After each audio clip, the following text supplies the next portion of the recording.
Lord Peter Wimsey, who had once remarked that the English climate was designed by a committee of melancholic saints, found himself on an October afternoon coaxing an elderly daimler through a fenland lane so sodden with rain that even the ducks seemed to regard it with suspicion. The bell of St. Botolph in the wold, muffled by the mist that clung to the landscape like an old scandal, suddenly rang out with an enthusiasm quite unbecoming to the hour. "I am prepared to excuse a curate's miscalculation, Bunter," remarked Wimsey, adjusting his hat with the air of a man not to be hurried by mere meteorology. "But 27 strokes at 6:30 smacks of heresy or high spirits.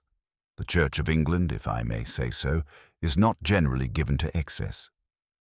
"Possibly the wind, my lord," Bunter replied, his tone suggesting that he regarded both weather and rural customs as equally imprecise. "Wind, Bunter, is a pagan force, and should know better than to meddle with ecclesiastical affairs." Wimsey gave the obstinate wingnut a final paternal twist and straightened, surveying the sodden churchyard with the resigned curiosity of a man who suspects the universe has scheduled him for an unsought appointment. The bell ceased, but the silence it left was uneasy.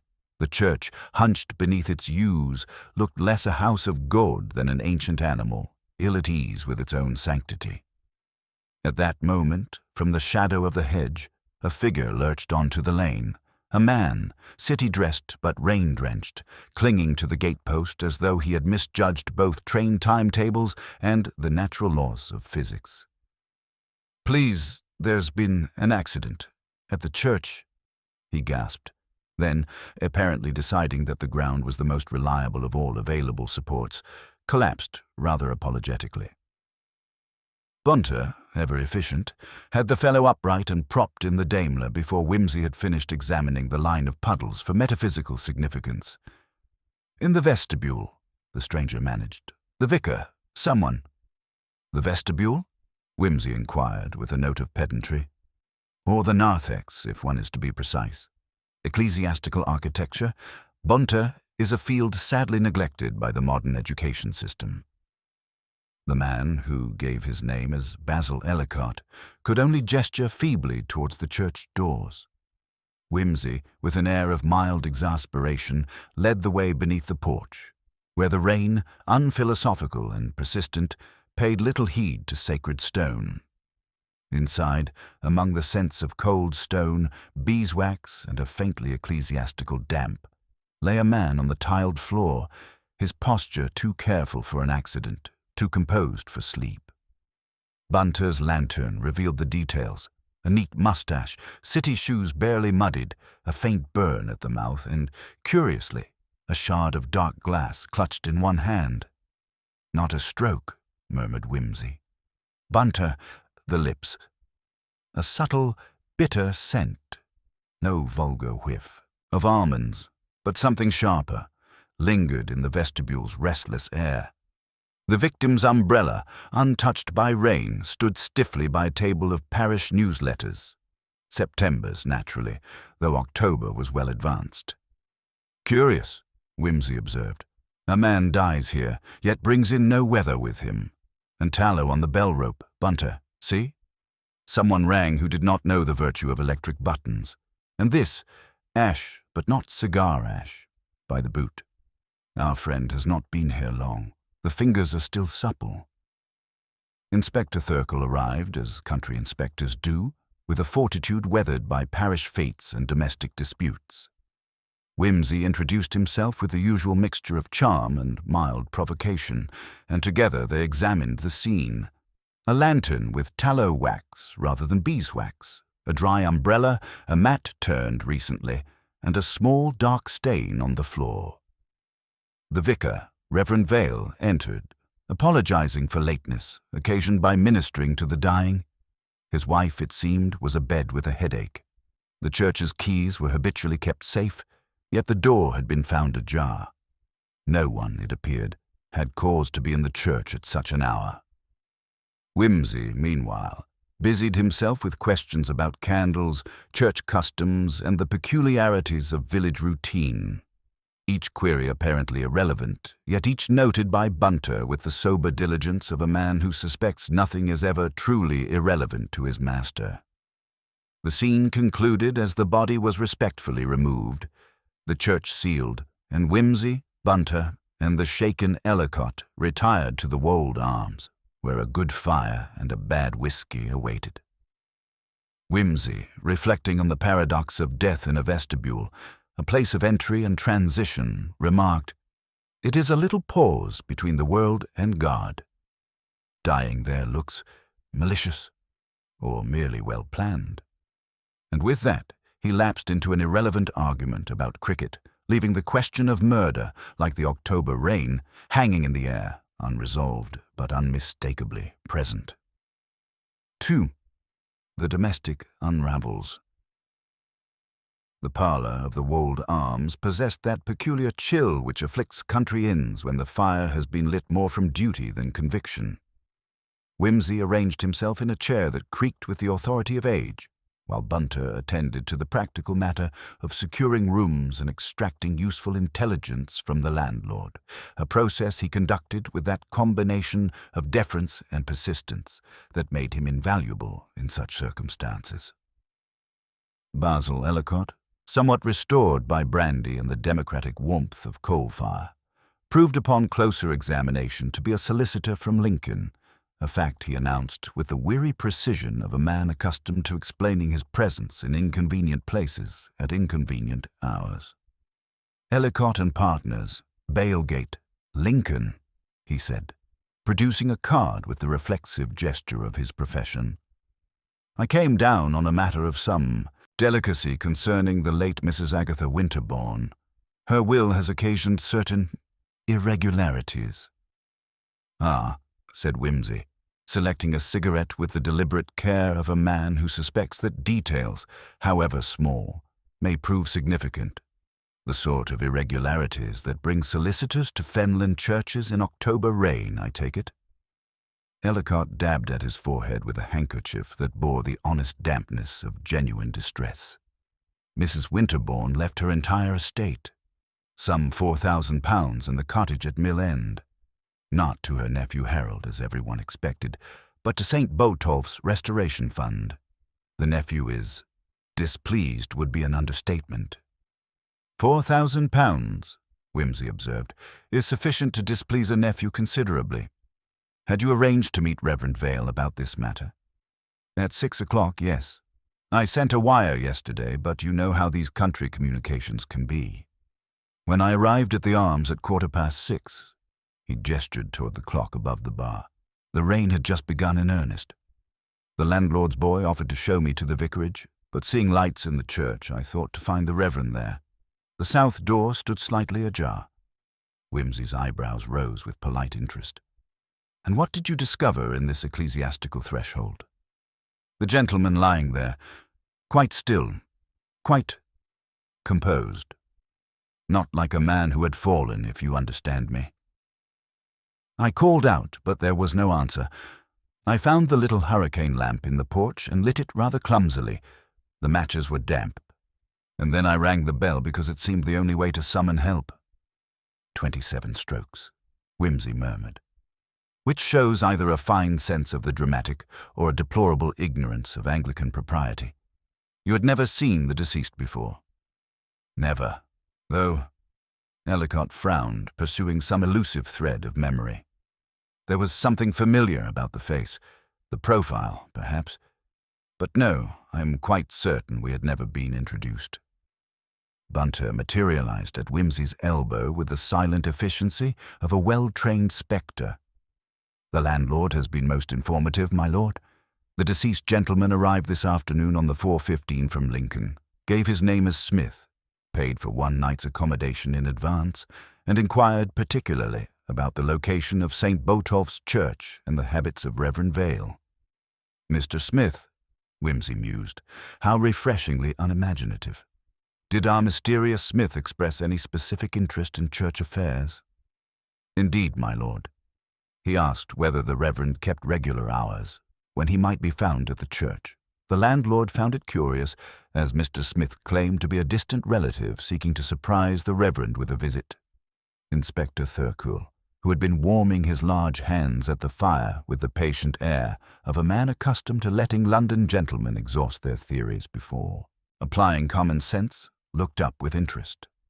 Relative? Reverend Vale mentioned no family connections. "Precisely the point," said Wimsey. "One does not generally lie about kinship unless the truth serves some inconvenient purpose." He turned back to Ellicott. "This nephew of Mrs. Winterbourne's, Harold, I believe you said. Has he made his displeasure known in any particular fashion?" "Rather forcefully, I'm afraid. He came to my office last week threatening legal action. Claimed his aunt had been unduly influenced by clerical enthusiasm. He was intemperate in his language regarding Reverend Vale." "And where might we find this intemperate Harold?" "He travels in patent medicines. Covers the Midlands territory. His last known address was Birmingham, though he moves about considerably." Ellicott hesitated, then added, "He mentioned he might come down to see the situation for himself. Said he wouldn't be cheated by Parsons and paper." Wimsey exchanged a glance with Thurkell. "Most illuminating. Now then, let us see what the domestic establishment can tell us about this evening's entertainment." The vicarage, when they reached it through the persistent drizzle, presented the resigned face of a house that had learned to bear the minor humiliations of parish life with Christian fortitude. The maid who answered the bell, a lean creature with virtue written in every line of her face, admitted them with the cautious air of one who expects trouble to arrive in evening dress.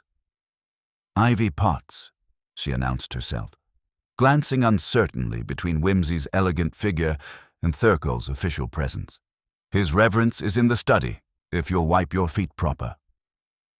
The Reverend Vale received them in a room redolent of old leather and forgotten sermons, his gentle countenance bearing that expression of mild spiritual anguish which seemed his natural aspect. His wife, he explained, remained upstairs, still afflicted with the migraine that had kept her abed since tea-time. "Most distressing," the Reverend murmured, gesturing them to chairs that had clearly seen better decades. "Poor gentleman. Though I confess I cannot understand his claim to kinship.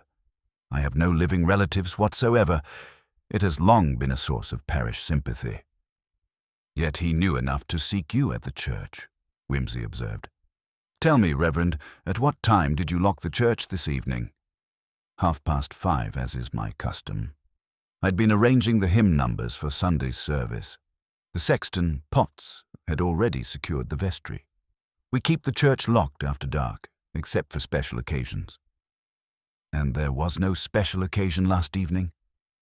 "None whatever, though—" The Reverend paused, his brow furrowing. "There was that curious business with the bell. 27 strokes at 6:30, most irregular. The bell is only rung for services, deaths, or the ringer's practice on Tuesday evenings. Could someone have gained access to the bell rope without entering the church proper?" "Impossible. The rope hangs in the nave, well inside the building. Someone would have needed a key." The Reverend's expression grew troubled. "I keep mine on the kitchen hook. Potts has a duplicate for early services, and Miss Folks, our organist, has access to the organ loft." Wimsey made a mental note of this intelligence. "The deceased gentleman. Had you seen him about the village before this evening?" "Never. And in a parish this size, one notices strangers. Though—" The Reverend hesitated. "Mrs. Vale mentioned seeing an unfamiliar gentleman near the church yesterday afternoon. She was visiting Mrs. Jarvis, poor soul is very ill, and noticed someone examining the building rather intently, but she was too far away to see his face clearly. How very observant of Mrs. Vale. Might we speak with her? I fear her condition." But even as the Reverend spoke, footsteps sounded on the stairs, and Mrs. Vale herself appeared, a pale, handsome woman whose politeness seemed learned in some stern school of endurance. "Edward, don't be absurd," she said, settling herself near the fire with the careful movements of one who knows her own fragility. "If I can endure a migraine, I can certainly endure a few questions." She turned to Wimsey with a wan smile. "You are investigating this poor man's death, I understand. How may I help? You mentioned seeing a stranger yesterday afternoon, Mrs. Vale. Can you recall any details?" "He was examining the church exterior very thoroughly, walking around the building, peering at windows, trying the doors. I thought it odd, as we don't generally attract architectural tourists in October. He was well dressed, carried an umbrella, and seemed to know what he was looking for." "Did he attempt to enter the church?" "Not that I saw, though he spent considerable time at the south door, and I thought I saw him making notes in a small book." Mrs. Vale pressed a hand to her temple. "I'm afraid the distance and my condition make me an unreliable witness." "On the contrary," Wimsey said gently, "you may prove to be our most valuable observer." He rose, studying the modest room with its careful arrangements of parish magazines and charitable appeals. "One final question. The church keys, are they ever borrowed by parishioners?" The Reverend and his wife exchanged glances. "Well," Mrs. Vale said slowly, "there was that business last month with Harold Winterbourne. He came demanding to see his aunt's memorial tablet, claimed he had a right to examine what his money had paid for. Edward gave him the key for an hour, and he returned it promptly. Eventually," the Reverend said uncomfortably, though he seemed rather agitated when he brought it back, "made some unpleasant remarks about the church's finances and my influence over his aunt." Wimsey absorbed this intelligence with the satisfied air of a man collecting pieces of a puzzle whose shape was beginning to emerge. Outside, the rain continued its patient assault on the fenland, and somewhere in the darkness, the bell of St. Botolph's tolled once, unexpectedly, like a memory striking an hour it preferred to forget. "Most illuminating," Wimsey murmured, and prepared to take his leave. The domestic had indeed begun to unravel, revealing threads of greed, resentment, and opportunity woven through the respectable fabric of parish life. Tomorrow would bring further revelations, but tonight had provided quite enough material for reflection. As they walked back through the drizzle to the Wold Arms, Bunter observed quietly, "The maid's shoes, my lord. Wet only at the toes, and there were fresh scratches around the keyhole of the kitchen door."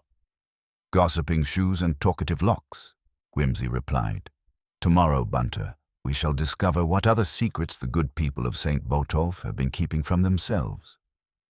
The morning brought that particular clarity which follows a night of fenland rain, as though nature herself had decided to wash the slate clean before presenting the day's mysteries. Wimsey, having breakfasted on eggs of questionable provenance and coffee that bore the honest mediocrity of provincial hospitality, found himself in excellent spirits as he contemplated the investigation ahead. Bunter, who had spent the dawn hours in that mysterious communion with servants and tradespeople which yielded intelligence more reliable than any official inquiry, presented his findings with the morning's correspondence.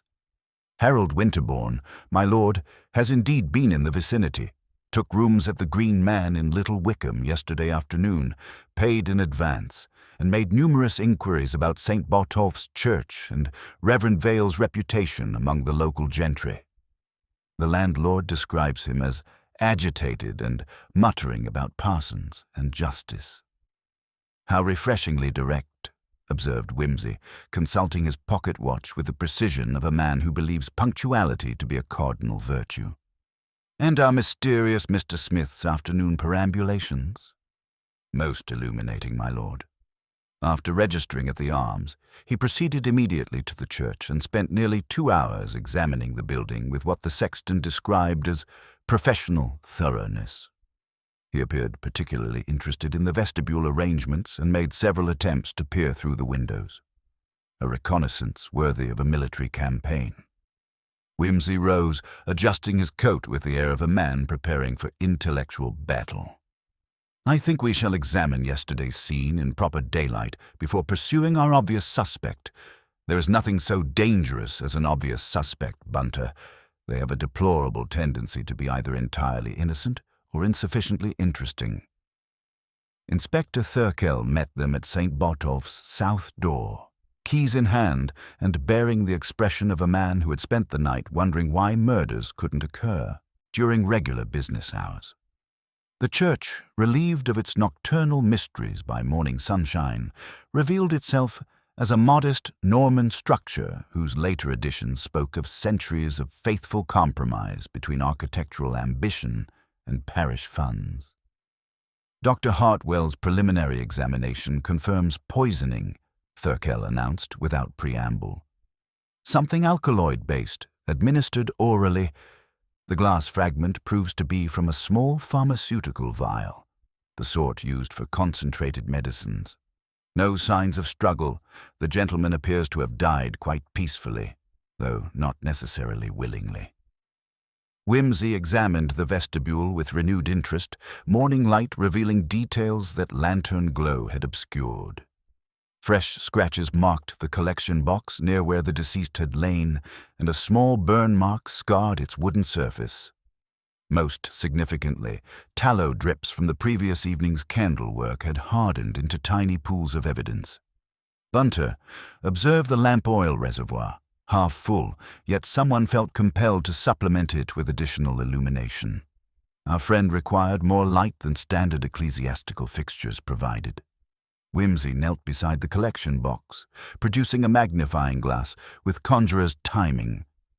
Fresh scratches around the lock, applied with considerable determination. Someone has been seeking something more specific than loose change. Church records, suggested Thurkel. Marriage certificates, burial documentation, property deeds relating to church lands.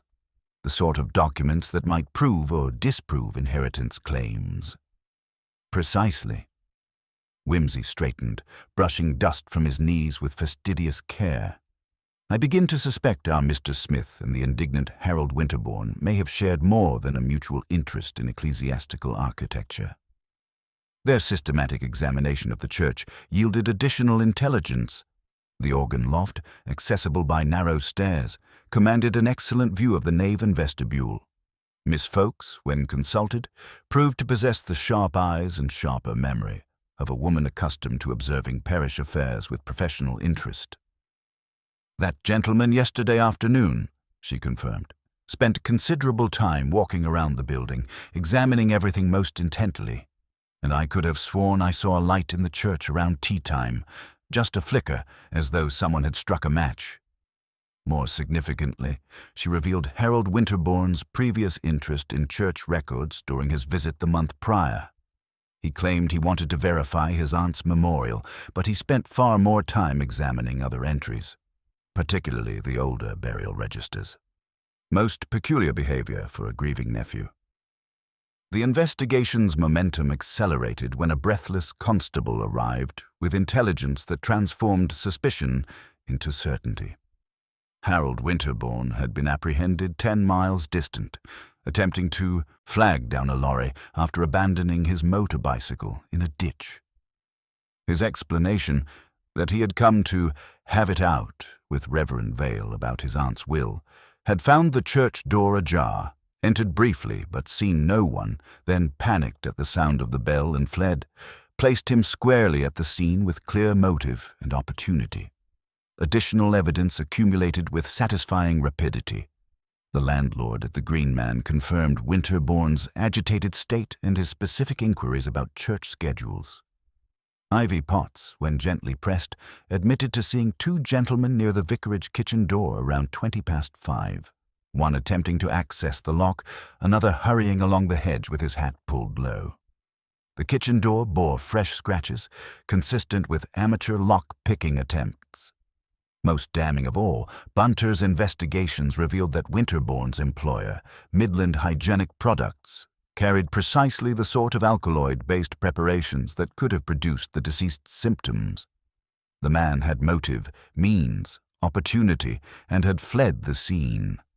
A combination that satisfied Inspector Thurkel's professional requirements completely. Patent medicines, church records, inheritance disputes, Thurkel summarized with evident satisfaction. Winterbourne discovered something in those burial registers that threatened his claim to his aunt's estate. He arranged to meet this land agent, probably the real John Merton from Lincoln, traveling under the name Smith, to buy his silence or steal whatever documents he possessed. When negotiation failed, he resorted to his traveling samples. An admirably comprehensive theory. Wimsey agreed, though his tone carried that note of polite reservation which those who knew him well recognized as profound skepticism. Yet I confessed to certain nagging doubts about our convenient culprit. Such as the bell, for instance. 27 strokes at 6:30. Why ring at all if one has just committed murder? It seems rather like signing one's name to the crime. And the umbrella, pristine, unopened, bearing not a trace of yesterday's weather. Either our Mr. Smith possessed supernatural powers of moisture avoidance, or his movements were rather more controlled than a chance encounter with a desperate nephew would suggest. Wimsey paused, studying the ancient stones with the air of a man reading a particularly complex text. There is something here that feels arranged, Inspector. Too neat, too convenient. Good murders, like good fugues, should possess an inner harmony, even in their discord. This one strikes a note that rings slightly false. You think Winterbourne's innocent? I think, said Wimsey carefully, that guilt and innocence are often less interesting questions than why someone wishes us to reach particular conclusions. Harold Winterbourne makes an excellent red herring, angry, obvious, conveniently available. But red herrings, in my experience, are generally deployed to distract attention from more subtle fish swimming in deeper waters. As they prepared to depart, Wimsey cast one final glance at the vestibule where death had made its appointment with mystery. The morning light, streaming through ancient windows, illuminated the scene with deceptive clarity. But clarity, as any experienced detective knew, was often the most dangerous illusion of all. Come, Bunter, he said at last. Let us allow Inspector Thurkel to enjoy his obvious suspect while we pursue the more challenging question of why someone wanted us to find him quite so easily. The truth, I suspect, lies not in what has been revealed, but in what remains so carefully concealed. The red herring had arrived, plump and tempting, exactly as someone had intended. But Wimsey's appetite, as always, ran to more exotic fare. Wimsey's doubts, once hatched, possessed that peculiar vitality which transforms casual skepticism into systematic inquiry. After a luncheon notable more for its contribution to reflection than digestion, he announced his intention to pursue what he termed the archaeology of trifles, that meticulous examination of domestic details which had, in his experience, proven more illuminating than any number of official statements. Bunter, he observed, adjusting his coat with the precision of a man preparing for intellectual combat. I find myself developing a profound fascination with the mechanics of yesterday evening. Clocks that lie with charitable intent, bells that ring with suspicious enthusiasm, and umbrellas that maintain their dignity in defiance of meteorological evidence. Such details suggest a mind at work. A mind that understood the value of controlling not merely events, but their perception. They began their systematic examination at the vicarage kitchen, where Ivy Potts received them with the resigned air of a woman who had learned to expect the inexplicable from gentlemen in good clothing.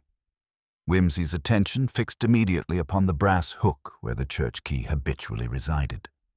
Miss Potts, he inquired with that combination of courtesy and persistence which made him simultaneously charming and inescapable, the key's position yesterday evening, you mentioned uncertainty about its presence when you returned from fetching the milk. At what precise hour did you venture forth on this domestic errand? 5:30, sir, as I told the inspector. But when I came back, well, the hook looked different somehow, empty-like, though I couldn't swear to it, what with the cat having got into the scullery and all. Cats, Wimsey observed gravely, are notorious for their ability to distract attention from more significant domestic irregularities. And the scratches around the kitchen door, fresh work, I should judge, accomplished by someone unaccustomed to the delicate art of lock manipulation. Ivy's expression tightened with righteous indignation. Proper mess they made of it, whoever it was. I told Father straight away. 25 minutes to 6 it was when I noticed. He went out and had words about prowlers, though he saw nobody about. And the bell, Wimsey continued. You heard it at 20 minutes to 6. Just so, sir. 27 strokes, which made no sense at all. Father says whoever pulled it hadn't the wit God gave cabbages. From Ivy, they proceeded to her father, Sexton Potts, whom they discovered in the churchyard pursuing that annual warfare between gardener and nature, which autumn inevitably provokes. Potts, a substantial man whose relationship with ecclesiastical architecture was both intimate and proprietary, received Wimsey's inquiries with the patience of one accustomed to explaining obvious matters to the obviously ignorant. The tallow on the bell rope, Wimsey began without preamble, strikes me as curious in a church that prides itself on beeswax candles. Potts' jaw set with the firmness of doctrinal conviction. We don't use tallow in God's house, sir. Beeswax proper, from the sisters at Little St. Jude's. That tallow came from somewhere else. Someone brought their own light and didn't know better. And your mat in the porch, the coconut fibre affair. Who attends to its positioning? I turn it daily when I sweep, sir. Keeps it wearing even. Shook it yesterday morning for the spiders and left it proper. But when I came this morning, it was turned different. Fresh grit showing in a new pattern. Wimsey absorbed this intelligence with the satisfaction of a collector acquiring a particularly choice specimen. The serge curtain in the porch. You maintain it hooked back during the day. Always, sir. Keeps folks from stumbling in the dark, but last night someone had hooked it forward, muffling the light from inside, blocking the view from the lane. The pattern emerging from these domestic details suggested not the random violence of a desperate encounter, but the careful preparation of someone who understood the precise effects of controlled lighting, muffled sound, and strategic positioning. Wimsey's growing conviction that they were dealing with a theatrical performance rather than a spontaneous crime received further confirmation from Miss Fowkes, the church organist. The hymn board had been altered, she reported when they called upon her in her parlour redolent of music and propriety. Changed from Abide With Me to The Day Thou Gavest, then changed back again. Most peculiar, as we're not singing either until Sunday. And someone had been burning a smoky candle in the nave. Tallow, I should judge from the pall it left in the air. More significantly, Miss Fowkes revealed crucial intelligence about Harold Winterbourne's previous visit to the church. He wasn't examining his aunt's memorial at all, she admitted with the reluctant honesty of one who had wrestled with conscience and emerged victorious. He was studying the older burial records, particularly entries from the 1890s. He seemed most disturbed by what he discovered there, kept muttering about lies and false papers. This revelation cast Harold Winterbourne's situation in an entirely different light. Rather than a greedy nephew seeking to overturn his aunt's will, he appeared to be a man who had discovered something profoundly disturbing about his own legitimacy. The investigation's focus began to shift from simple inheritance dispute to questions of identity and genealogical fraud. Bunter's systematic inquiries had meanwhile uncovered additional layers of complexity. The deceased's overnight case, examined under Inspector Thurkell's authority, contained documents bearing the letterhead of Hartwell and Associates, Genealogical Research, Birmingham. The papers revealed that Mrs. Agatha Winterbourne had commissioned extensive research into her family's lineage 3 months before her death. Research that had apparently prompted her to exclude Harold entirely from her will. Most illuminating, Wimsey murmured, studying the correspondence with growing interest. A woman investigates her own family's genealogy, discovers uncomfortable truths about her nephew's legitimacy, then revises her will accordingly. Harold learns of his exclusion, investigates the reasons, and arranges to meet the genealogist who possesses the damning evidence. Yet even as this narrative took shape, Wimsey's skeptical nature rejected its convenient simplicity. "Consider the logistics, Inspector," he suggested when Thurkel arrived to review the day's developments. A man seeking to suppress evidence chooses to meet his victim in a location where discovery is virtually inevitable. He rings the church bell to announce his crime. And why does the deceased's case contain research materials, but not the specific documents that would have proven Harold's illegitimacy?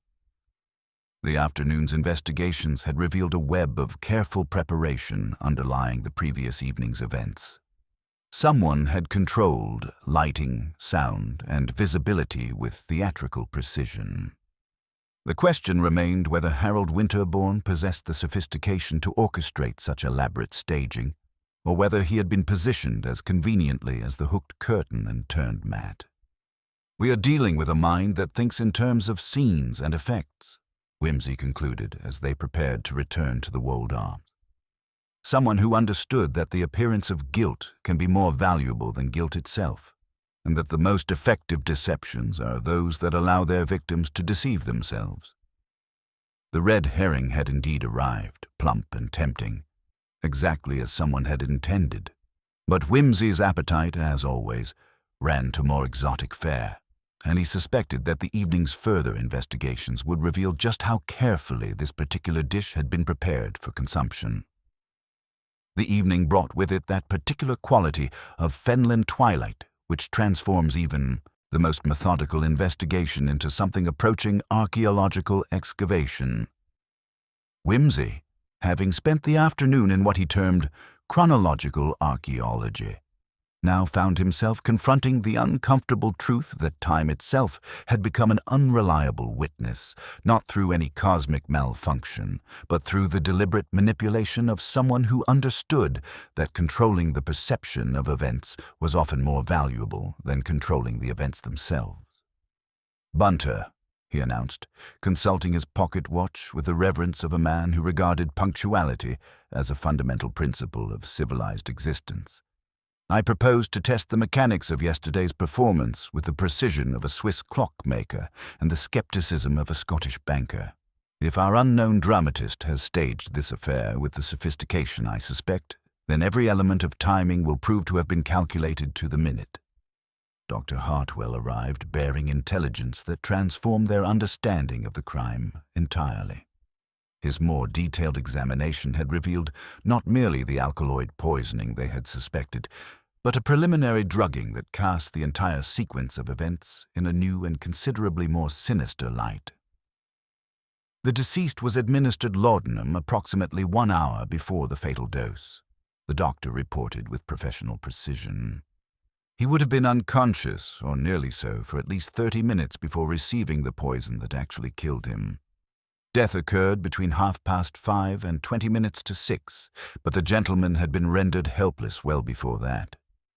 "Most illuminating," Wimsey murmured, his eyes brightening with that particular satisfaction which accompanied the discovery of elegant complexity beneath apparent simplicity. Our victim did not meet his killer in the church vestibule for a fatal conversation. He was transported there while unconscious, positioned with care, then killed at leisure by someone who required time to complete additional theatrical arrangements. The revelation prompted a systematic reconstruction of the previous evening's timeline that would have impressed a railway timetable coordinator.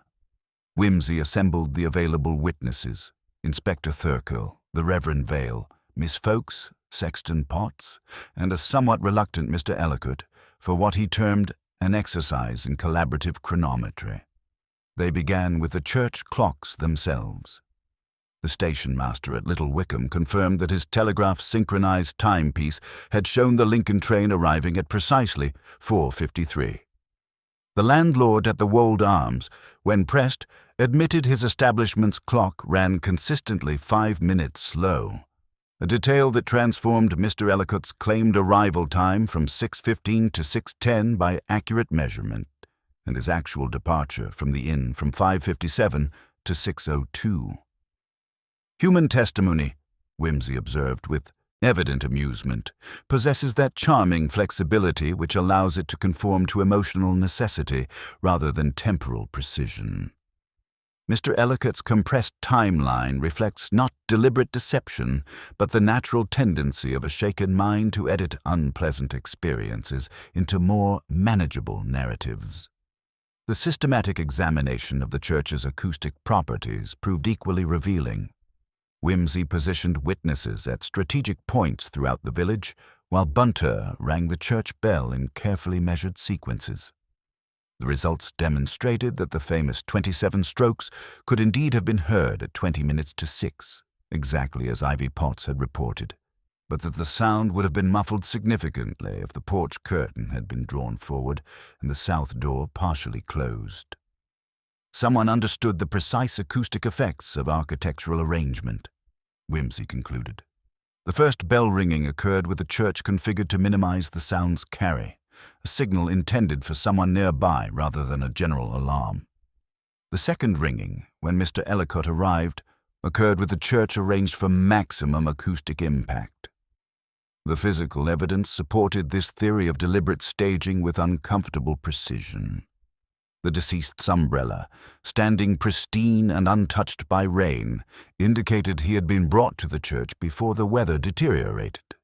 The tallow drips on the bell rope, when measured against the burning characteristics of common candles, suggested approximately 20 minutes of illumination, time enough for methodical arrangement of the scene but insufficient for panicked improvisation.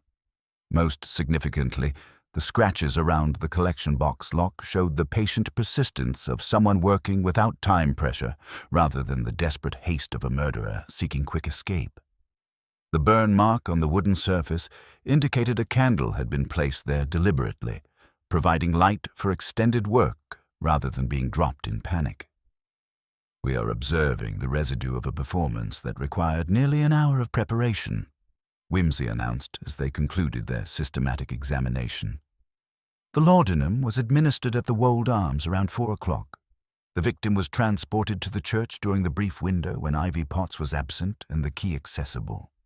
The subsequent staging, positioning the body, planting evidence, arranging lighting effects, scratching the collection box to suggest theft, occupied the better part of an hour before the final poisoning and the carefully timed bell ringing that would summon our convenient witness. Ellicott shifted uncomfortably under this analysis.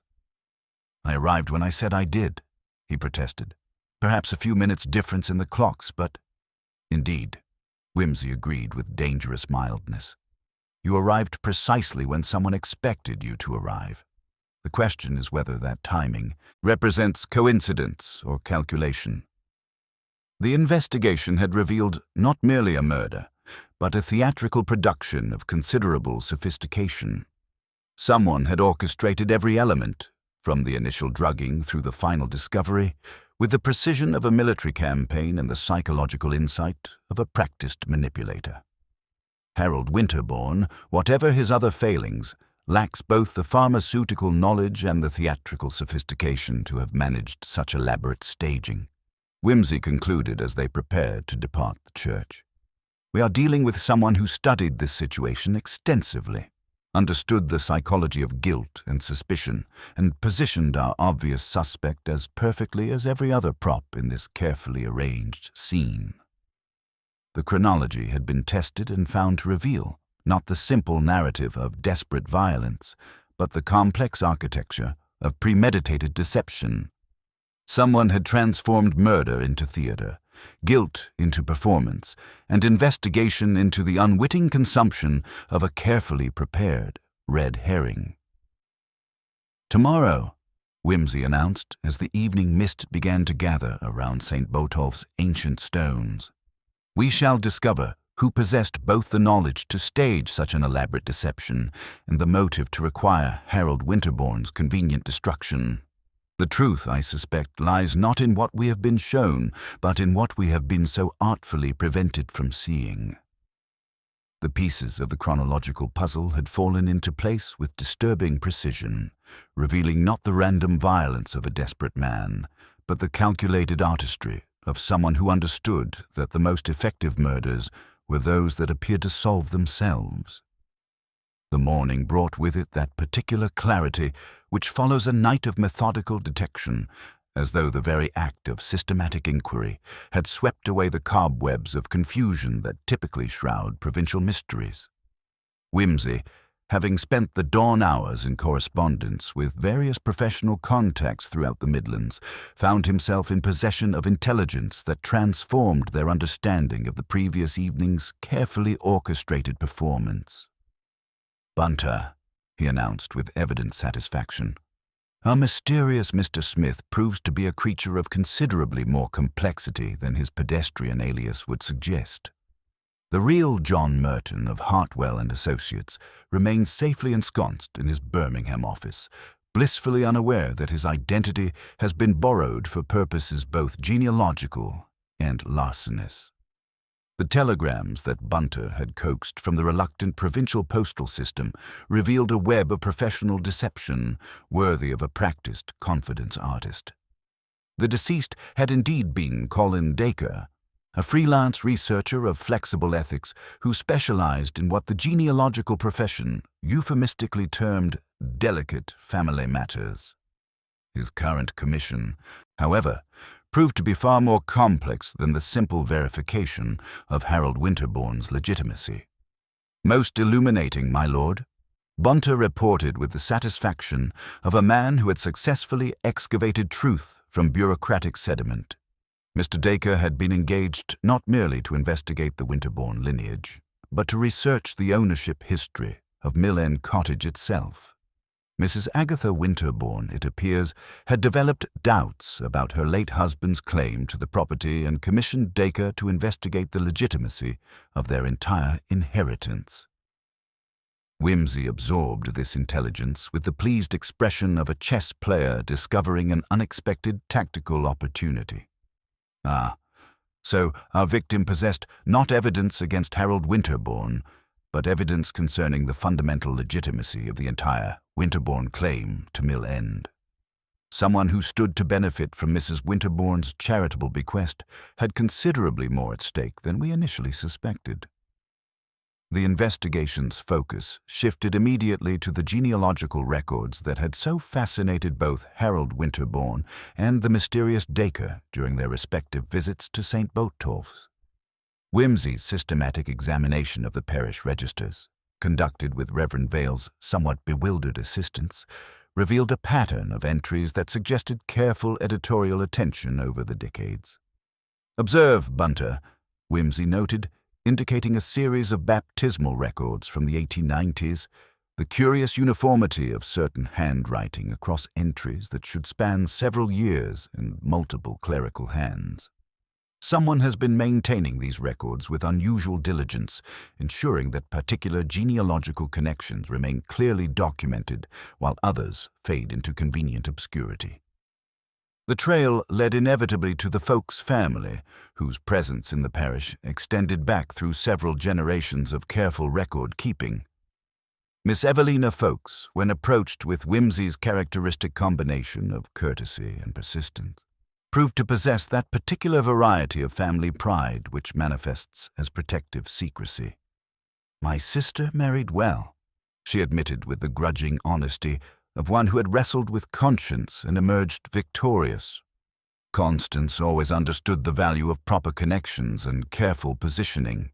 The Vale family has ancient roots in this parish, though Edward himself remains charmingly unaware of the full extent of his genealogical advantages."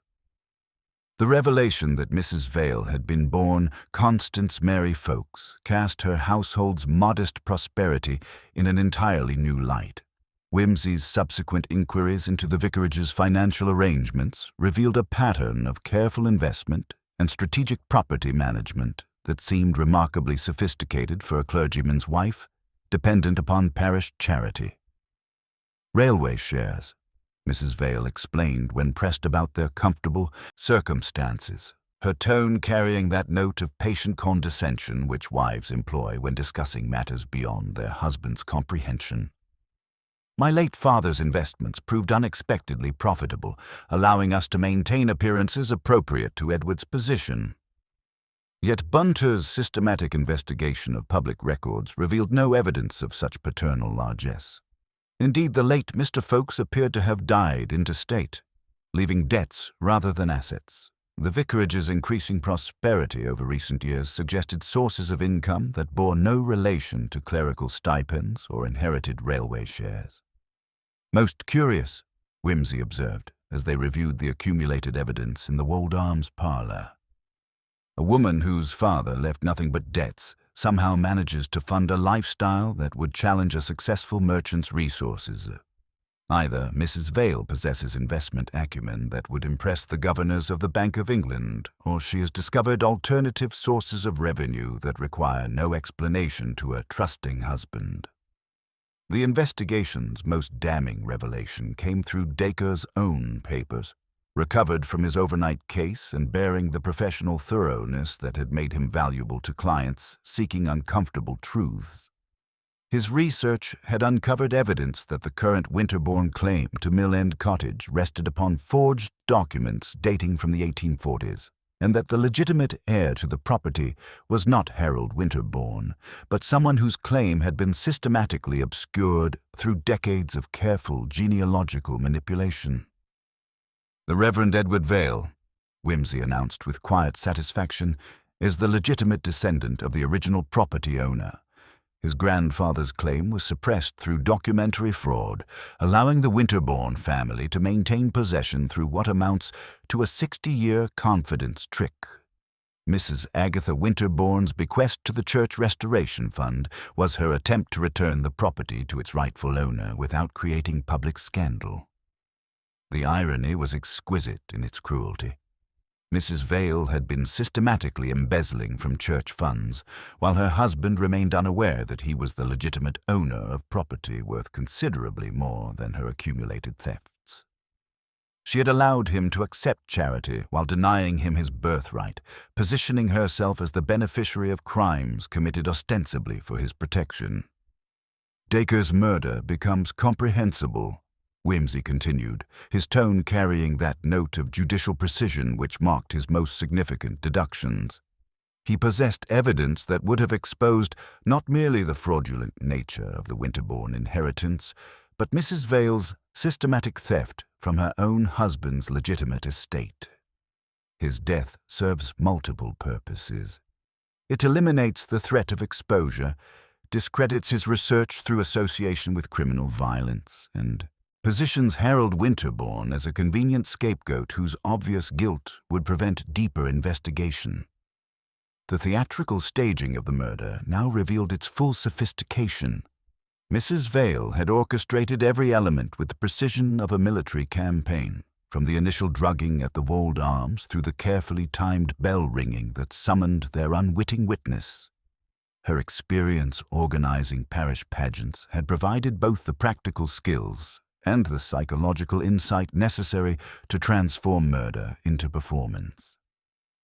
She understood, Wimsey concluded as they prepared to confront the evidence of systematic deception, that the most effective way to bury an inconvenient truth is to make its discoverer's death appear utterly unrelated to that truth. Harold Winterbourne provided the perfect misdirection, a man with obvious motive whose guilt would satisfy official investigation while protecting the deeper secrets that required permanent burial. The double life had been exposed with surgical precision, revealing not merely a murderer, but a woman who had betrayed everyone who trusted her while maintaining the facade of clerical respectability.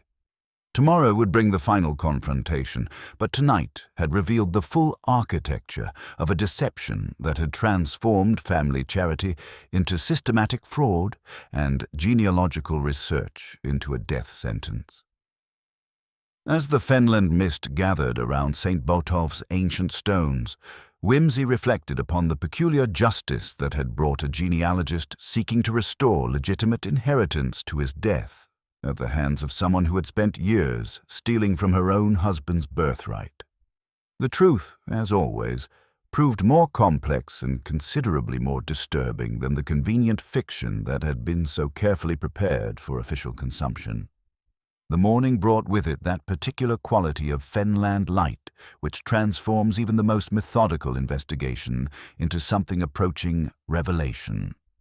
Wimsey, having spent the dawn hours in correspondence with various professional contacts, now found himself in possession of evidence that would either confirm his theory or require its complete reconstruction, a prospect he regarded with the philosophical equanimity of a man accustomed to the universe's occasional preference for inconvenient truths.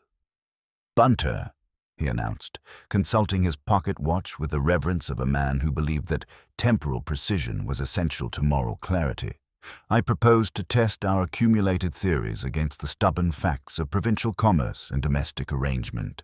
If Mrs. Vale has indeed orchestrated this elaborate performance, then every element of her preparation will bear the hallmarks of careful planning rather than desperate improvisation."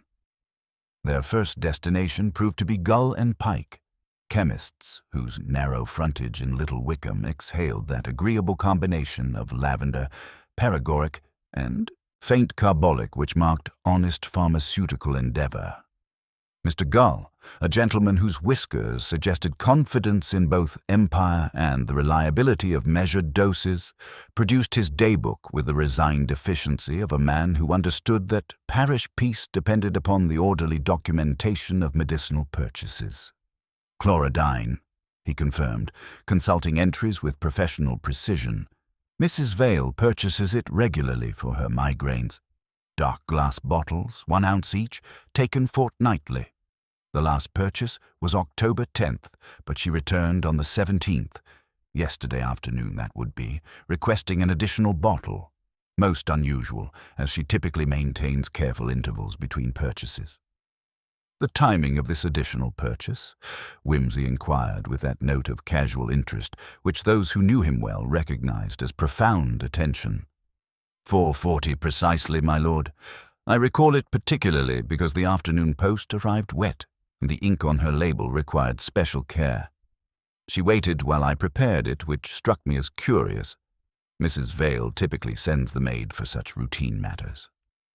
Bunter's systematic examination of the vicarage refuse, conducted with that combination of thoroughness and distaste which marked his approach to unpleasant necessities, had yielded fragments of dark glass bearing the distinctive markings of Gull and Pike's establishment. The pieces, when assembled, revealed not merely a broken medicine bottle, but evidence of careful destruction designed to eliminate specific traces while leaving convenient clues for official discovery. "The fragments recovered from the church vestibule," Wimsey observed, comparing the glass shards with scientific precision, "match perfectly with those found in the vicarage ash bin. Our victim clutched evidence of Mrs. Vale's pharmaceutical preparations, though whether he grasped its significance before his final moment remains an open question." The investigation's most damning revelation emerged through systematic examination of the vicarage's domestic arrangements. The kitchen door, which had appeared to show evidence of external tampering, revealed upon closer inspection the more sophisticated truth that someone had manipulated both internal and external mechanisms to create the impression of forced entry while actually controlling access from within. "Observe, Inspector," Wimsey indicated, directing Thurkell's attention to specific scratches around the lock mechanism. "The external marks show the random scoring of amateur lock-picking attempts, but these internal abrasions suggest deliberate manipulation by someone with legitimate access to the key. Mrs. Vale required the appearance of external interference to explain Ivy Potts' observation of the empty key hook, while maintaining actual control over the church's accessibility. The chronology of the key's movements, when reconstructed with mathematical precision, revealed a window of opportunity that corresponded exactly with the period required for transporting an unconscious victim from the Wold Arms to St. Botolph's Vestibule. The Reverend Vale had placed the key on its customary hook at 5:30. Ivy Potts had observed its absence at 6:05, yet by evening the key had mysteriously returned to its proper position. Someone, Wimsey concluded with quiet satisfaction, possessed both intimate knowledge of household routines and sufficient time to execute a complex deception. Mrs. Vale's convenient migraine provided not merely an alibi for her absence from family activities, but the privacy necessary for systematic preparation of murder most theatrical. Their confrontation with Mrs. Vale revealed the careful architecture of deception that had transformed domestic embezzlement into elaborate homicide. Her pallor, which had seemed the natural consequence of genuine illness, proved upon closer examination to bear the artificial quality of cosmetic enhancement. The novel that lay open beside her chair remained at the same page it had occupied during their previous visit, a detail that spoke volumes about the authenticity of her claimed indisposition. Mrs. Vale, Wimsey began with that combination of courtesy and implacable persistence which made him simultaneously charming and inescapable. I find myself curious about the precise mechanics of your migraine's development yesterday afternoon. The timing seems remarkably convenient, coinciding as it did with Mr. Dacre's arrival in the village and your husband's absence from domestic supervision. Her composure, though elegant, revealed hairline cracks under systematic examination. The careful arrangement of her shawl, the strategic positioning of her chair to command views of both the garden and the lane, and the untouched state of her supposed reading material all suggested a woman who had spent the previous evening not in the passive suffering of genuine illness, but in the active observation of events she had carefully orchestrated. The kitchen door's internal scratches, Wimsey continued, his tone carrying that note of judicial precision which marked his most significant deductions, suggest manipulation by someone with legitimate access to the household's interior arrangements. Combined with the convenient timing of your pharmaceutical purchases and the theatrical precision of yesterday's events, they create a pattern that speaks not of coincidence, but of careful preparation. The evidence had accumulated with the inexorable logic of mathematical proof. Mrs. Vale's systematic theft from church funds had provided motive for eliminating the genealogist, whose research threatened her carefully constructed deception.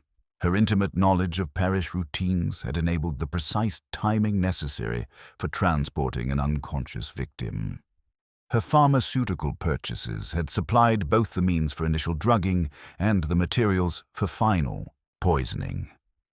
Most significantly, her theatrical experience in organizing parish pageants had provided both the practical skills and the psychological insight necessary for staging murder as apparent accident.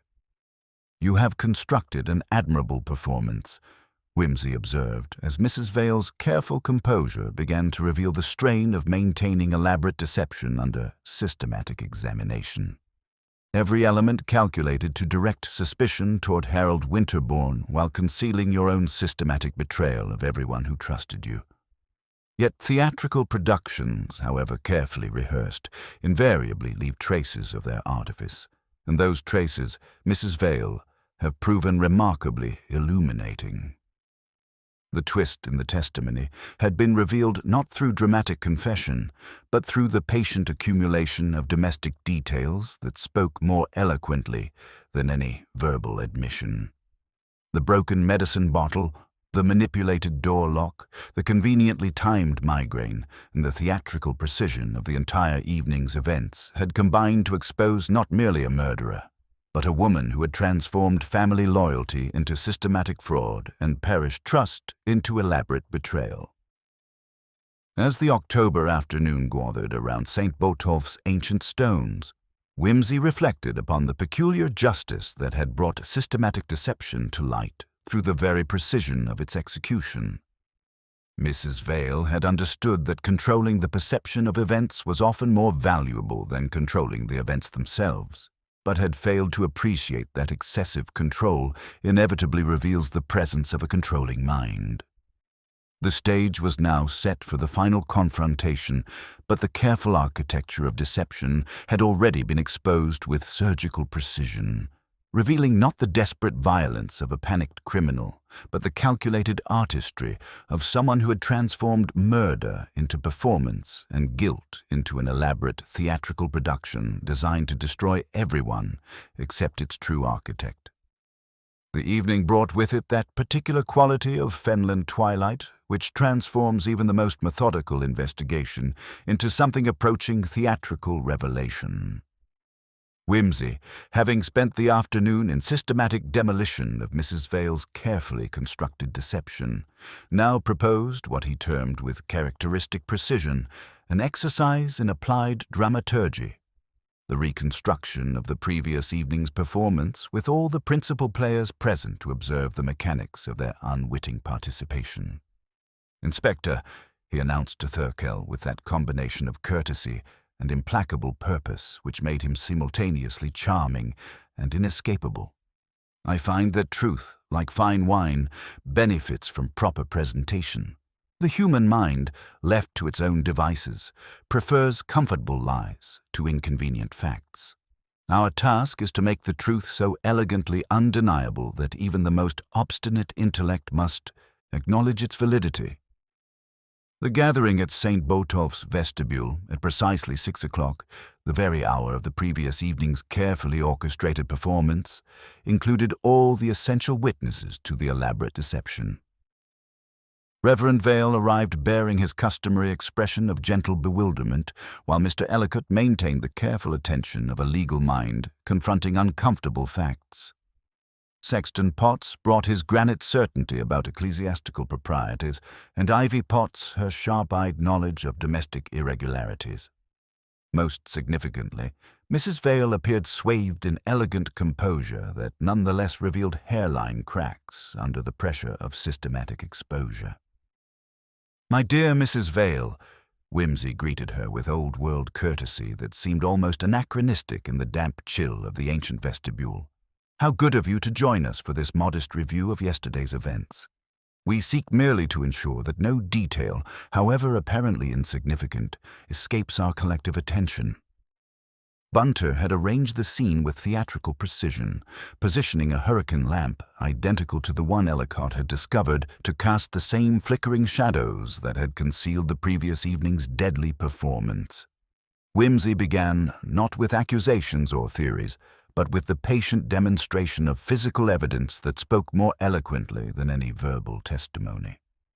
"Observe, if you will, the coconut mat," he began, indicating the humble domestic article with the reverence of an archaeologist examining a significant artifact.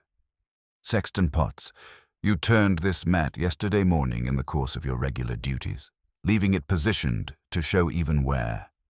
Yet when discovered this morning, it displayed fresh grit in an entirely different pattern. Someone had repositioned it with careful attention to detail." Potts nodded with granite certainty. "Not how I left it, sir. Turned deliberate-like, to catch footsteps different." Wimsey's attention shifted to the serge curtain that hung across the inner doorway. "And this curtain, Miss Potts, you observed it hooked back during daylight hours to prevent stumbling in the darkness, yet it was discovered drawn forward, muffling both light and sound from the nave." Ivy Potts confirmed this observation with the sharp attention of someone who understood that domestic details often revealed more than grand gestures. "Hooked forward proper, sir. Made the vestibule private-like." "Remarkable attention to theatrical effect," Wimsey murmured, his tone carrying that dangerous mildness which those who knew him well recognized as profound concentration. "One might almost imagine someone was staging a scene, arranging the backdrop for a particular dramatic purpose." He moved to the collection box, kneeling beside it with the careful attention of a scholar examining a manuscript. "The scratches around this lock, Inspector. Observe their character, not the desperate gouging of a panicked thief seeking quick access, but the patient, methodical work of someone creating the impression of theft while having ample time to complete their task. And this burn mark on the wooden surface, evidence of a candle placed deliberately to provide working light, not dropped in sudden alarm." The systematic demonstration continued with the bell rope, where traces of tallow wax still marked the hemp with evidence of non-ecclesiastical illumination. 27 strokes at 6:30, as Mr. Ellicott reported, Wimsey observed, testing the rope's tension with professional interest. Yet Miss Potts heard an earlier ringing at 20 minutes to 6, a signal rather than an alarm given the church's configuration to muffle sound through strategic arrangement of curtain and door. He demonstrated the acoustic effect, drawing the heavy curtain across and adjusting the south door to show how sound could be controlled with architectural precision.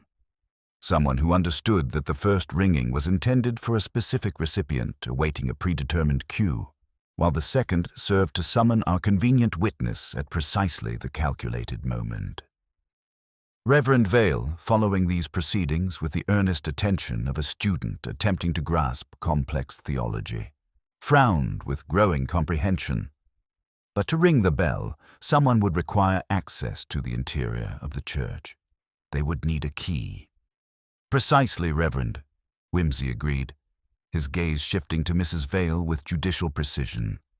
Someone who possessed intimate knowledge of household routines.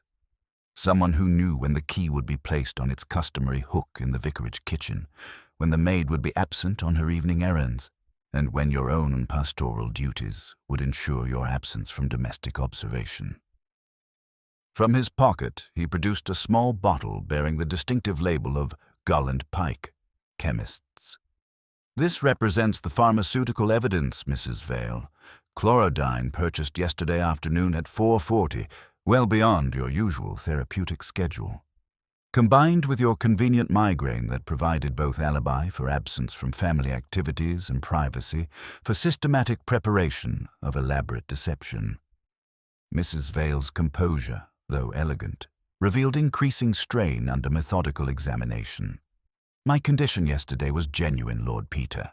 Dr. Hartwell's records will confirm my medical history." "Indeed they will."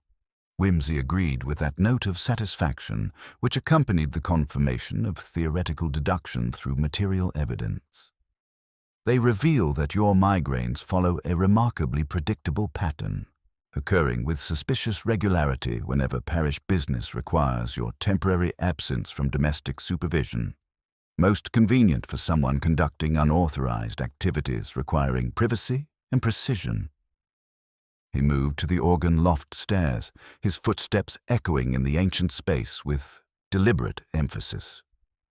From the organ loft, one commands an excellent view of this vestibule, perfect for observing the arrival of an expected victim and monitoring the progress of carefully orchestrated events. The hymnboard alterations that Miss Fowkes observed speak of someone with both time and intimate knowledge of church arrangements. The systematic reconstruction had revealed not merely the mechanics of murder, but the elaborate architecture of deception that had transformed homicide into theatrical performance. "Consider the complete timeline," Wimsey continued, his voice taking on the resonant quality of judicial summation. "Mr. Dacre receives laudanum-laced refreshment at the Wold Arms, rendering him unconscious. He is transported here during the precise window when domestic routines ensure privacy. The key is obtained, the scene is staged with theatrical precision, mat positioned, curtain drawn, collection box scratched, evidence planted. The first bell signals completion of preparation. The poison is administered with pharmaceutical precision. The murderer exits, replaces the key, resumes the role of suffering invalid, while Mr. Ellicott arrives exactly on schedule to discover the body and provide the alarm that summons official investigation."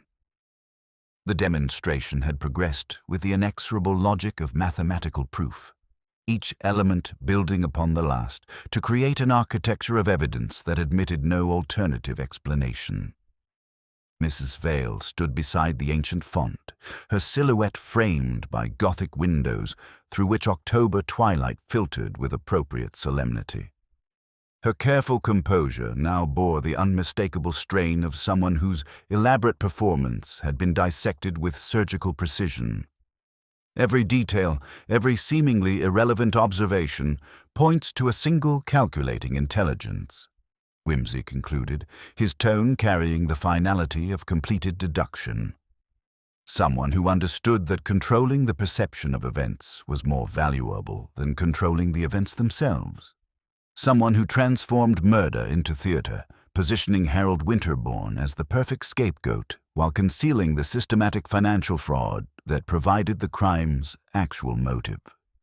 The theatrical reveal had been completed with characteristic whimsy precision, not through dramatic confession or emotional breakdown, but through the patient accumulation of physical evidence that spoke more eloquently than any verbal testimony.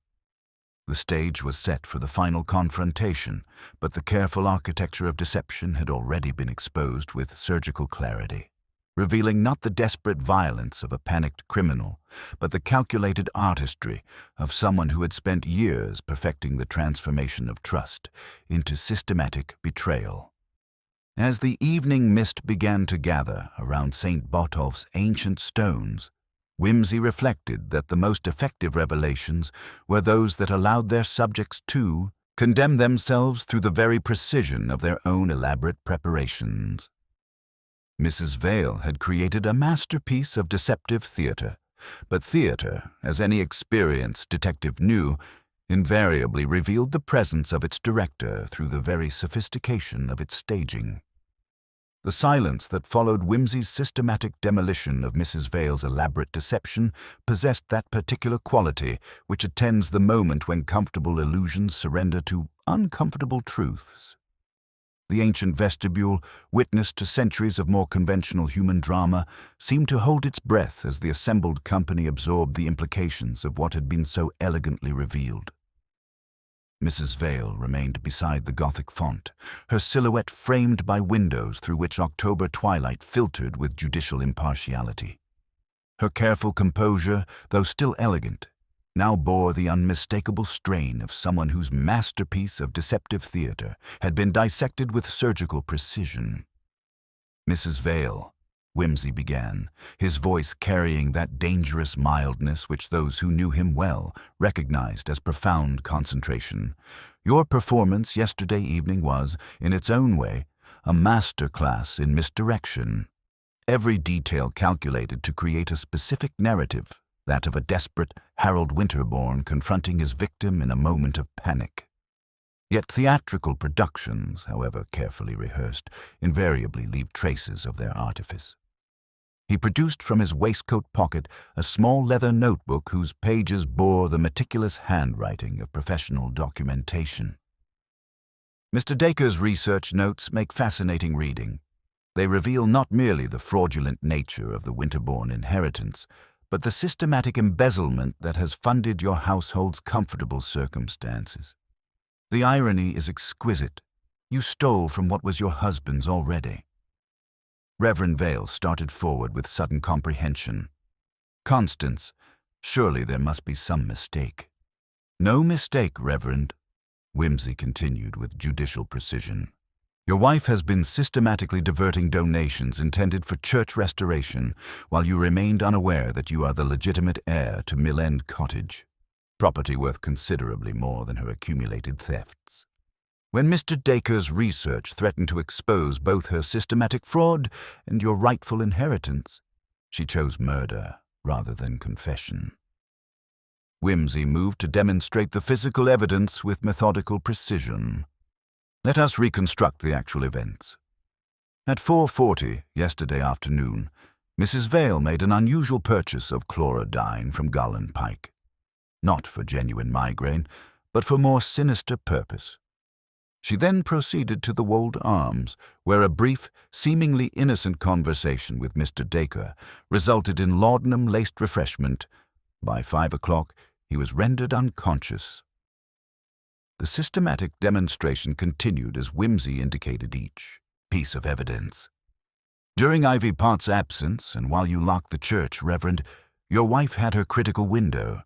The kitchen key, routinely left on its hook, provided access. Mr. Dacre was transported here while incapacitated. Note the pristine umbrella, untouched by rain, indicating he never walked into this church under his own power." He gestured toward the collection box with its telltale scratches. The staging required nearly an hour of preparation. The mat positioned, curtain drawn to muffle sound, collection box scratched with the brass paper knife from your study. Inspector, you will find the notch on its point corresponds exactly. The tallow on the bell rope, brought specifically for illumination, not from St. Botolph's proper beeswax. 27 strokes at 20 minutes to 6. A signal, not an alarm, with the church configured to minimize sound. Bunter materialized with the vicarage blotter, its surface yielding up reversed ghosts of recent correspondence under graphite treatment. The letters crawled into legibility with damning clarity. If you would be so kind as to call at 5 o'clock, my husband is detained. The south door is inconvenient again. We can go over the matter quietly first. CMV. You wrote to him first, Wimsey observed conversationally. Invited him to take tea at the vicarage before proceeding to the church. He came because people engaged in delicate family business will always go where propriety directs. The final dose, concentrated alkaloid from the dark glass vial, was administered between 25 and 20 minutes to 6. In his last moment, your victim's hand closed reflexively over the broken shard, grasping proof of your visit. Mrs. Vale's composure finally cracked under systematic exposure. Edward's stipend barely covers our necessities, she declared with sudden vehemence. The parish expects us to maintain appearances while providing compensation that would embarrass a housemaid. I merely ensured his dignity received appropriate support. By stealing from the very people who trusted you, Wimsey replied with moral precision. And when Mr. Dacre threatened to expose not merely your systematic theft, but your husband's legitimate claim to property that would have made such theft unnecessary, you chose economy over discretion. She straightened with sudden defiance. Colin Dacre was a blackmailer. He demanded £500 for silence about the church funds. I protected my family from scandal and Edward from knowledge that would have destroyed his faith in human nature. A touching concern, Wimsey observed with ironic appreciation, demonstrated through comprehensive betrayal, transformed into protective charity. He turned to address the assembled company. Mrs. Vale understood that controlling perception of events was more valuable than controlling the events themselves. She positioned Harold Winterbourne as perfect misdirection while concealing the deeper truth that required permanent burial. Reverend Vale, whose gentle nature had been systematically exploited, stood with the expression of a man whose fundamental understanding had been shattered. "Constance," he whispered, "how could you allow me to accept charity while concealing my own inheritance?" Her response revealed the cold calculation that had driven years of fraud. "I protected you from uncomfortable truth, Edward. You preferred comfortable ignorance to sordid realities, and I merely provided what you required." Inspector Thurkell, recognizing the inexorable weight of accumulated evidence, stepped forward with official gravity. "Mrs. Vale, I must ask you to come with me." She rose with dignity, adjusting her shawl with careful precision. "You will remember to send for Miss Fowkes about the harvest accounts, Edward. She will know what to do." As they prepared to depart, Wimsey reflected that the most dangerous criminals were often those who convinced themselves their elaborate deceptions served noble purposes.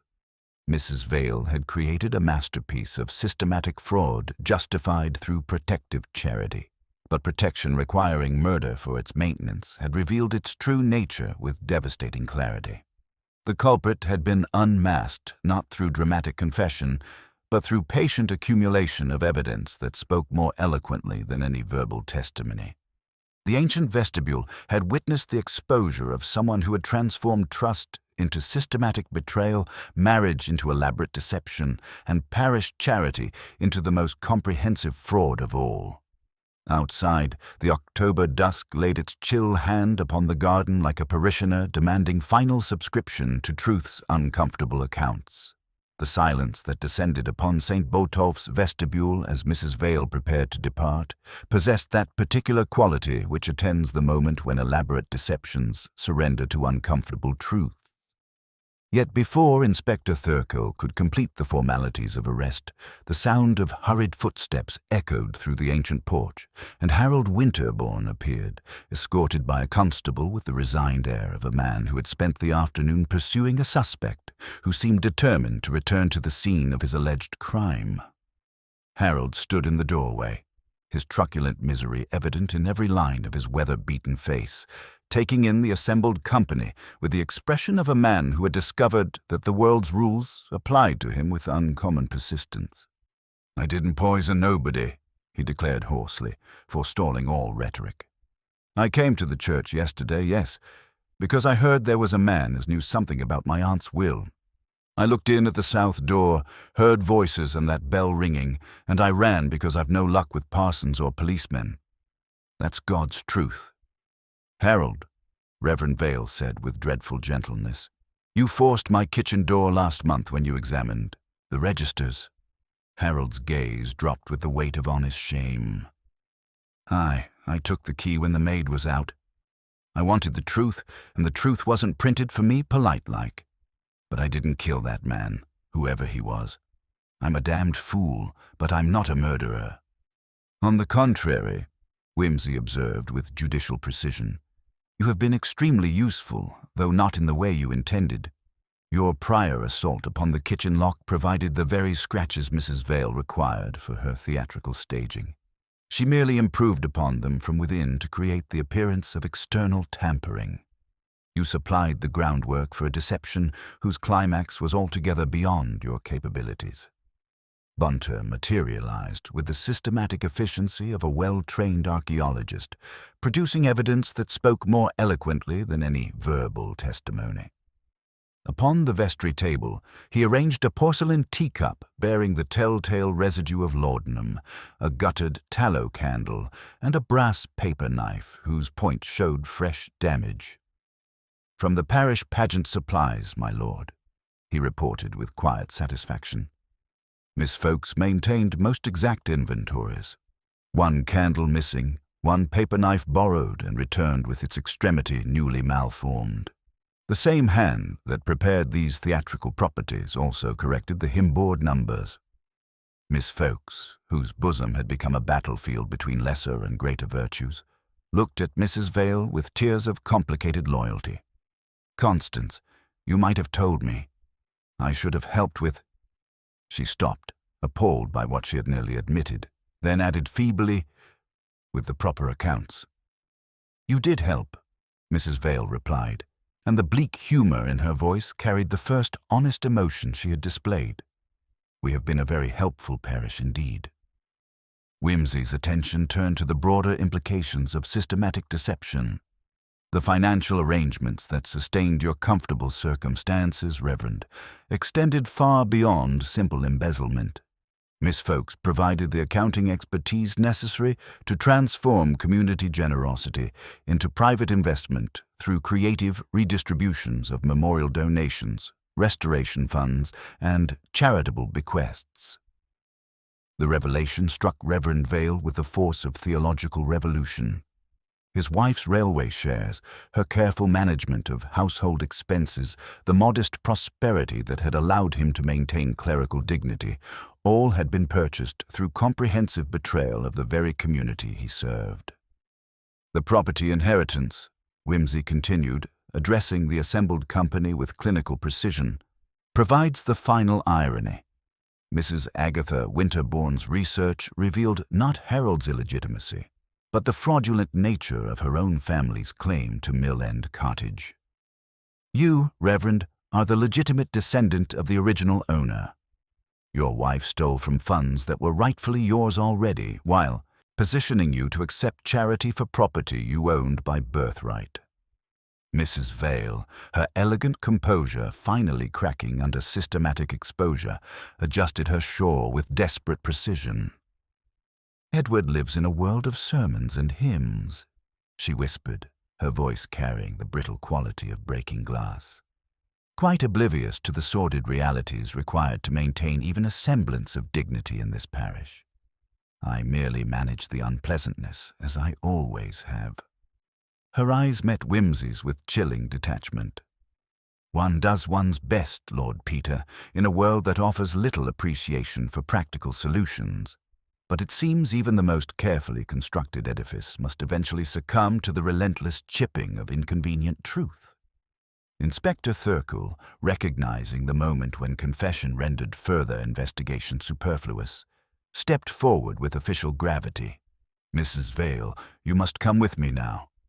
She rose with dignity intact, allowing herself to be led away while her footsteps echoed softly on ancient stone. a final, fading counterpoint to the bell that had announced her carefully orchestrated performance. The vestibule door closed behind them with a hollow sound of performed justice. The aftermath possessed that quality of stunned silence which follows the exposure of comprehensive deception. Sexton Potts, with immense dignity, restored the coconut mat to its proper orientation, as though domestic order might persuade cosmic justice to follow suit. Ivy Potts fetched a brush to sweep away the tallow dust with which tragedy had sprinkled the holy floor. Reverend Vale stood motionless, his hands open at his sides, waiting for benediction that would not come. "Mr. Ellicott," Wimsey said gently, interrupting the paralysis of revelation, "you will wish to consider the legal implications. Mrs. Winterbourne's bequest to the Restoration Fund stands as it proceeded from legitimate genealogical research rather than undue influence. The title to Mill End Cottage, however, will require litigation. But when the dust settles, you will find your client is Reverend Vale. He has been the rightful owner all along." 2 days later, under skies of grudging blue, practical consequences followed philosophical causes with decent haste. The parish, that expert manufacturer of rationalizations, had already begun its therapeutic work of selective memory. Some swore they had always suspected Constance of being too clever by half, while others remembered her kindness itself with pious relish. When Wimsey took his final leave, Reverend Vale rose with effort that testified to courage as well as shock. "You have spared me the worst of all ignorances, Lord Peter, the kind we choose. I was comfortable in mine." "I have destroyed a comfort to replace it with security," Wimsey replied. "You will forgive me if I prefer the exchange." At the Lich Gate, Harold Winterbourne lingered with the dignity of a man whose anger had found its proper target. "If it's true that the place was never ours, then Aunt Aggie did right by the church. I was angry with the wrong person." "You were angry with a convenient person," Wimsey observed. "It is a very English arrangement. We prefer our gilt ready-cut by the butcher. If you are wise, you will sell patent medicines with greater skepticism and read the labels yourself." As the Daimler carried them away through lanes that had witnessed other indiscretions, Wimsey reflected upon the peculiar justice that had brought systematic deception to light through the very precision of its execution. "Mark how the vestibule served its function twice over, Bunter. First as threshold between world and God. Secondly, as threshold between lies and their consequences." "Very true, my lord," Bunter replied with characteristic precision. "One might add that thresholds are best crossed with clean boots." "You rescue me from symbol into sense," Wimsey said, amused. "The devil, who is supposed to be in the details, turns out to be in the generalizations. We have had beeswax and tallow, Latin tags and railway shares, genealogy and pharmacy, all in service of the most ancient drama. The price of keeping comfortable lies comfortable." The church tower, a smudge against the paler sky, kept its tacit counsel as they departed. Behind them, St. Botolph in the Wold settled into the business of reconstructing truth from the elegant ruins of systematic deception, while ahead lay London and crimes that would, with any luck, prove less ecclesiastical in their complications. And if the bells sounded then, which it might have, because bells are idiosyncratic and have their memories, it kept whatever hour it pleased without reference to murder, morality, or the narrow gate that some thresholds open onto judgment rather than sanctuary. The cold fenland air, which had pressed upon them with such oppressive weight during the unmasking, now felt merely brisk, a cleansing draught after the stifling atmosphere of exposed deceit. Reverend Vale, still pale but bearing a new dignity born of uncomfortable truth, escorted them to the Daimler with the careful movements of a man whose fundamental assumptions had been systematically demolished and were now being rebuilt on firmer foundations. "I confess," the Reverend murmured, his gaze fixed upon St. Botolph's ancient tower silhouetted against the bruised October sky, "I find myself contemplating the nature of truth. It can be a very brutal thing, can it not, Lord Peter?" Wimsey adjusted his driving gloves with meticulous precision. Brutal perhaps, Reverend, but rarely as corrosive as a well-maintained falsehood. Lies, like certain persistent weeds, have a habit of choking the life from everything around them, whereas truth, however sharp its edges, at least clears the ground for something genuine to flourish. Harold Winterbourne, who had been hovering uncertainly by the lich gate like a man unsure of his welcome in any company, now approached with his truculent misery somewhat deflated by the sheer weight of revelation.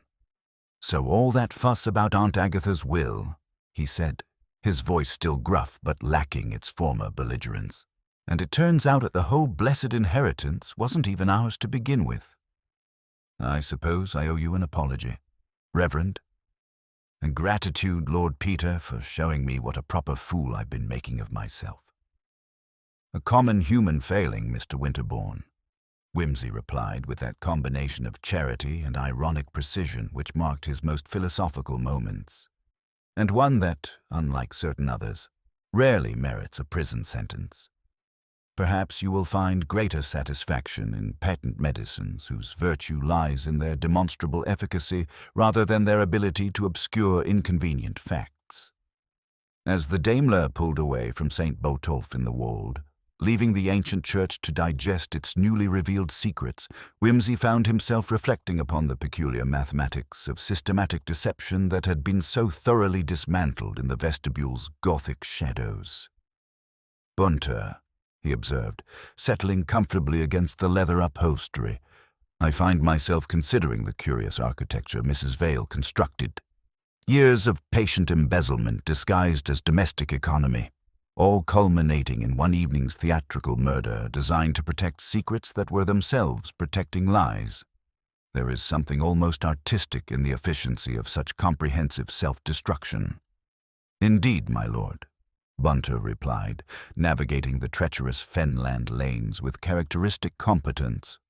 "One might observe that the most elaborate deceptions often collapse not through external pressure, but through their own internal contradictions. The lady's very precision became her undoing." The railway journey to London provided that quality of contemplative motion which transforms investigation into philosophy.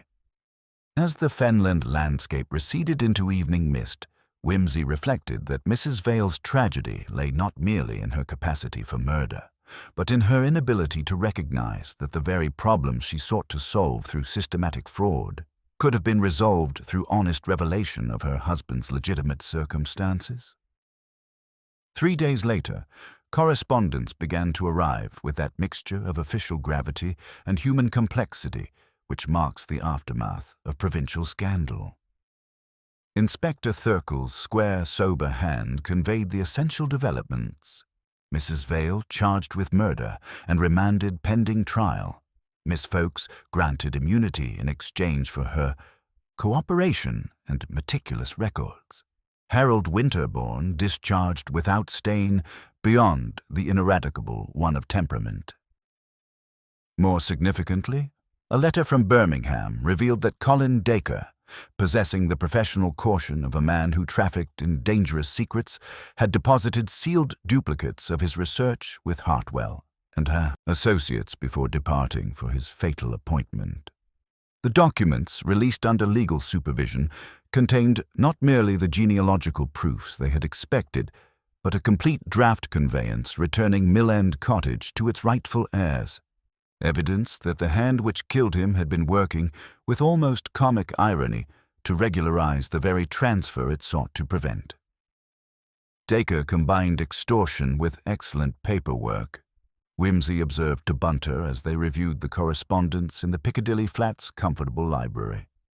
There is something almost episcopal about such thorough preparation for one's own potential martyrdom. A week later, courtesy demanded a return to St. Botolph in the Wold to observe how truth had settled into the parish's ancient rhythms. The countryside lay under temperate skies, exhaling that clean, faintly metallic scent of wet earth drying after rain. Reverend Vale encountered in Mill End's stubborn garden beside a defiant Michaelmas daisy, regarded his inheritance with the expression of a man receiving a parable in an unfamiliar dialect.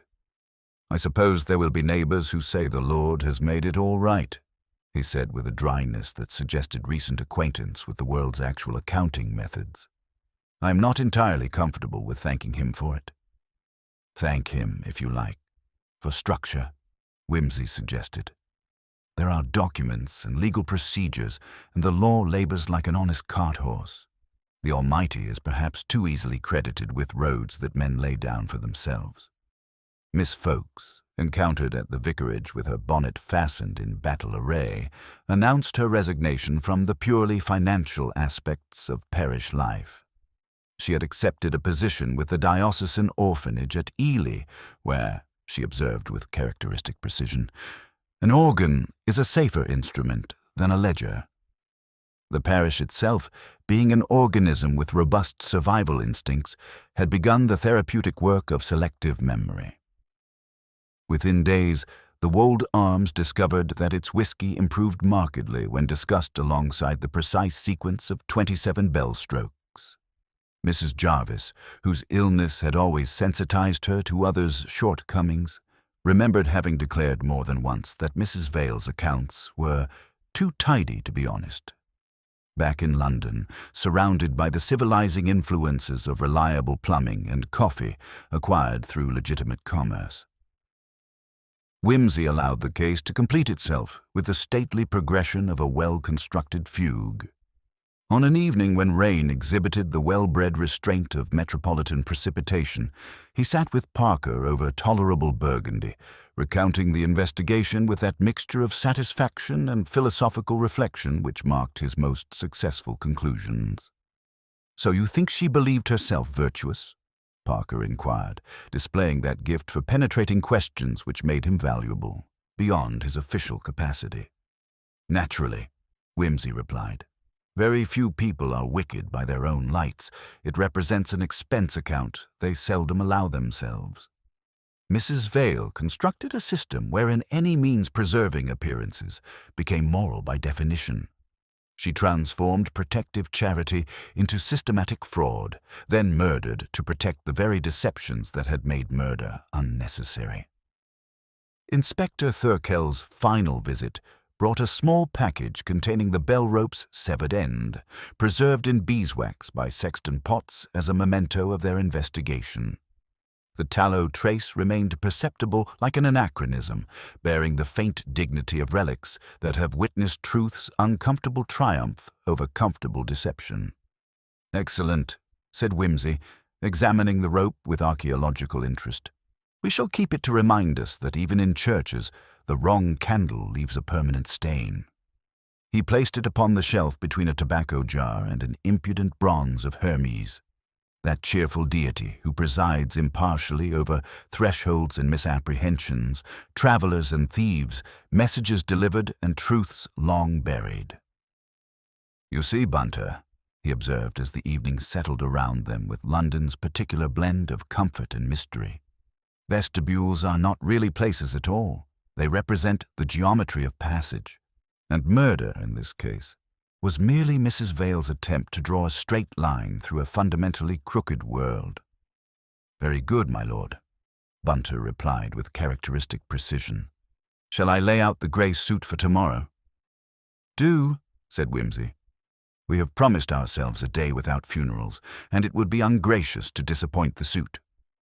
As he stood at the window, gazing out upon the polite, wet city where new mysteries doubtless awaited their appointed hours, Wimsey reflected that somewhere in St. Botolph in the Wold, which would hold its memories long after all the principals had departed for their various judgments, a bell kept such time as stone and weather and human hands permitted. It said nothing about right or wrong. Bells never do. It merely bore witness, which is all we can ask of instruments, and perhaps as much as we dare expect of ourselves. The stranger in the vestibule had been revealed not as an unknown assailant, but as truth itself, arriving disguised as victim, summoned by systematic deception, and ultimately triumphant through the very precision of the elaborate performance designed to destroy it. In that threshold between world and sanctuary, between comfortable lies and uncomfortable facts, justice had been served with the ancient efficiency of Gothic architecture. Slowly, but with impressive permanence, once properly established. The morning brought with it that particular quality of fenland light which transforms even the most sordid revelations into something approaching redemption. As Wimsey prepared for departure from the Wold Arms, Bunter materialized with the post, a thick packet bearing the Birmingham postmark of Hartwell and Associates, genealogists. "The final piece of our puzzle, my lord," Bunter announced with quiet satisfaction. Inside lay Colin Dacre's own correspondence, deposited against misadventure with his professional colleagues. Most significantly, a note in Dacre's precise hand addressed to Mrs. Vale. "Madam, for your private assurance when you speak to Mrs. Winterbourne, there will be no further fee. I am already remunerated in full by her previous instruction, and I desire only to set right an old wrong. I shall bring the engrossed draft for your husband's signature at 5 o'clock. C.D." "So," Wimsey murmured, studying the letter with the expression of a man watching comfortable fiction surrender to uncomfortable fact. That copperplate conscience of hers had less foundation than her accounts. She killed a man who asked no more than to do the decent thing in daylight. The revelation cast Mrs. Vale's elaborate performance in its final, damning light. She had murdered not to prevent blackmail, but to avoid the simple embarrassment of admitting years of systematic fraud to a husband who would have forgiven her instantly upon learning of his legitimate inheritance. The resolution of practical matters proceeded with that decent gravity which marks English justice when properly applied. Mrs. Vale's trial concluded with a sentence of 20 years' imprisonment. She had stood very straight in the dock, answered questions with the same precision she had once applied to parish accounts, and showed neither remorse nor surprise at the verdict. The court, which dislikes reasonable murderers, had done its office with appropriate solemnity. Reverend Vale, meanwhile, had begun the complex process of legal restoration to Mill End Cottage. The irony was exquisite. His wife's systematic theft had been conducted from property that belonged to him by birthright, making her not merely an embezzler, but technically a trespasser in her own home. Yet he bore this revelation with the philosophical grace of a man who had learned that uncomfortable truths were preferable to comfortable deceptions. "I find myself oddly grateful," he confided to Wimsey during their final interview, "to discover that my circumstances were never as desperate as I believed. There is something liberating about learning that one's problems were artificial constructions rather than immutable facts." The mystery of the 27 bell strokes found its resolution in the vestry table drawer, where Bunter discovered a card in Miss Folke's bold teaching hand. Practice 27 times. Tuesday.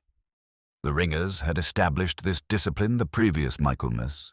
27 pulls apiece to improve timing without overtaxing elderly wrists. Mrs. Vale, who knew all parish customs, had adopted the number because it would sound purposeful to anyone who counted. When Ellicott rang in desperate summons, he had unconsciously imitated the familiar pattern. "Which demonstrates," Wimsey observed with satisfaction, "that even in panic, the human mind seeks familiar structures." Mrs. Vale's theatrical sense was excellent, but she could not account for every variable in her carefully orchestrated performance. Harold Winterbourne, freed from suspicion and enlightened about his family's fraudulent claim, had surprised everyone by accepting the situation with philosophical grace. If the cottage was never rightfully ours, he declared with newfound dignity, then Aunt Agatha did the proper thing by returning it to its owner. I was angry with the wrong person entirely.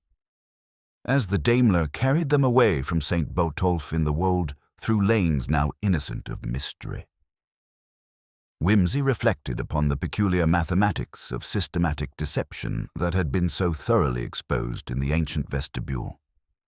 "Consider the architecture of Mrs. Vale's downfall, Bunter," he mused, lighting a cigarette with the satisfied air of a man whose intellectual accounts had been properly balanced.